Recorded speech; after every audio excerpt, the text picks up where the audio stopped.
In this lesson, we'll explore the process of ordering products. The Orders form provides an interface to place orders for your vendors. The first step in placing an order is to select the vendor you want to order from. To help with this decision, the vendor drop-down list is initially set to All Vendors, and a search is made for all open special orders. If pending special orders are found, they're listed, showing the primary vendor for each product. At this point, you can select a vendor from the drop-down vendors list based on the special orders you want to fill, or just add one or more items from the list to your order. List items can be added to the order in three ways. You can double-click on the item. You can select an item by clicking on it and then click the Selected button. Note that you can use the Control and Shift keys to select multiple items. Or you can click the All button to add all the listed items to the order. If you want to order additional items from the selected vendor, decide if you want to search for products below the desired inventory level, those below the warning level, or all products. Then click the appropriate radio button. Some of the products you sell may be available from more than one vendor. If you check the Primary Vendors Only box, it will only show items where the selected vendor is the primary or preferred vendor for that product. Some of the products with low inventory might be seasonal items, which may not need to be ordered if they're not in season. Products are marked as seasonal by assigning them to seasonal categories. If a product is assigned to a seasonal category and you're not in that season today, the product will be excluded from the product search. If you are using seasonal categories, click the Update Seasonal Restrictions button to update the list of products which are currently in or out of season.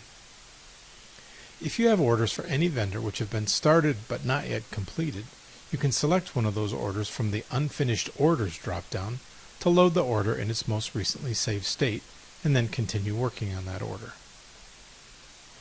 The list of products includes the short description of the product, the vendor's name, and other product properties. The columns in this list are configurable. Watch the Tech Talk on data layouts for more information.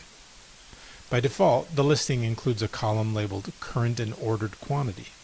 This column indicates the total of the current product inventory plus outstanding orders for the product that have not yet been received. Continue adding products to the order, then move to the Order Preparation tab on the form. The currently selected vendor name is shown at the top of the tab. The drop-down lists allow you to select an order for that vendor that has been placed but still has undelivered items on it, or an order that has been fully received. Select an order from either list to review the order. Note that once an order has been finalized, it cannot be edited. If you want to add another product to the order, you can go back to the first tab and search for the product, or use the Add Products fast search to find the additional products you wish to order.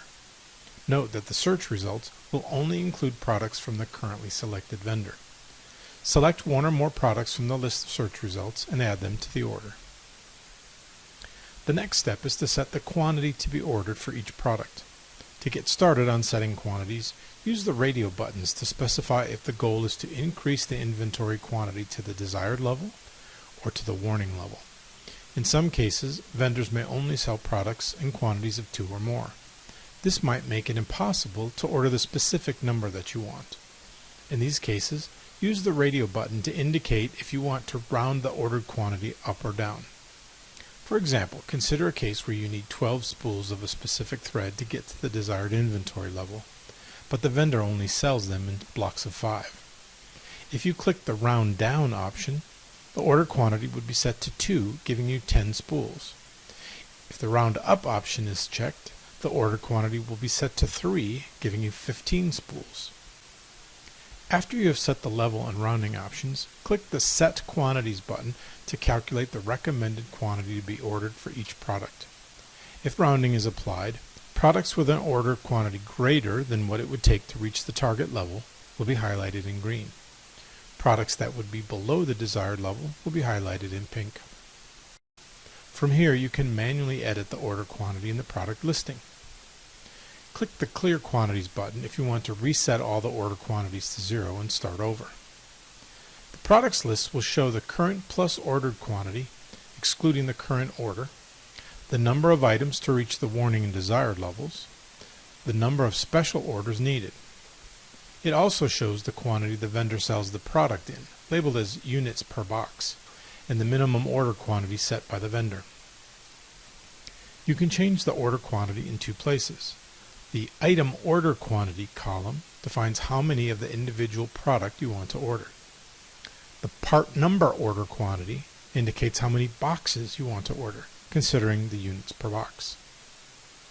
If the product is sold individually, these two numbers will be the same. But if the product is sold as multiple units, the numbers will be different. The quantity that will be sent to the vendor is the part number order quantity. As you change one of these numbers, the other will update automatically. If you enter a quantity that conflicts with units per box or doesn't meet the minimum order quantity, a warning will appear. There are several action buttons on the second tab. Click the Save button at any time to save the order as it is currently prepared. Click Finalize when the order is complete and ready to submit. Click Clear to remove all the selected items from the order, or click New Order to start a completely new order. To print the order details, click the Print Order button. Watch the setup session on creating documents for information on defining this printout. Click the Create Export File button to create a spreadsheet listing of all the products. Watch the Tech Talk on data layouts for instructions on defining the layout of the export file. To create the export file and email it to the vendor in a single step, click the Submit by Email button. Watch the setup session on designing emails for instructions on creating this email template. In some cases, when you receive an order from a vendor, it may not include all the items that were ordered. This creates a backorder situation. To see a list of the current vendor's backordered items, click the Review Backorders button. This will show a report of all products with open orders for the selected vendor, including the quantity ordered and the quantity received.